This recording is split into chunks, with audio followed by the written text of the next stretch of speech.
Hi everyone, Danielle here. Today I want to share something that completely shifted the way I think about work and fulfillment. Most of us are told to focus on building skills, and while skills are important, they're not the full story. Skills make you capable, but strengths make you come alive.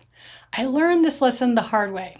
For years, I worked in environmental law and policy, following my passion and using my skills. On paper, it looked like a dream career, but I started to notice something. A lot of what I was doing drained me. I could do it, I was even good at it, but it didn't give me energy. And that's when I realized being skilled at something doesn't always mean you should build your career around it. So what are strengths? Strengths are your natural patterns of thought, feeling, and behavior, the things you're wired to do well and enjoy doing.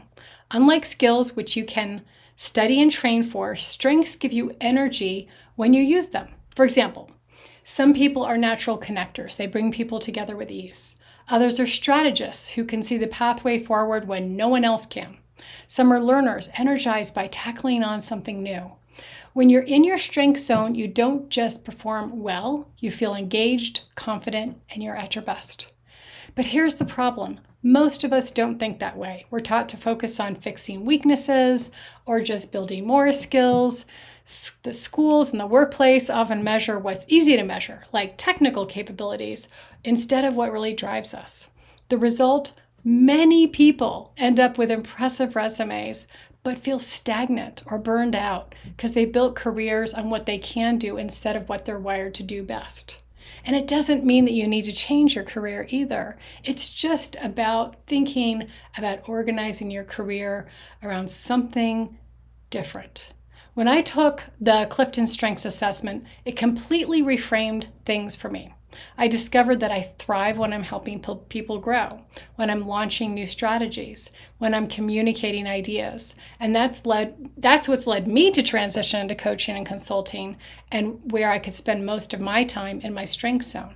But again, it is not about changing your career necessarily. It's about adjusting your career to focus on strengths. And I've seen the same transformation with my clients. When people craft their careers around strengths, they're not just more successful, they're more fulfilled. And in fact, when people use their strengths, they're 6 times more engaged at work. So how do you put this in practice? Here are 4 steps you can take. Number 1, identify, get to know your strengths. Take an assessment like Clifton Strengths, or there are other ones out there, and reflect on the times when you have felt energized and your best at work.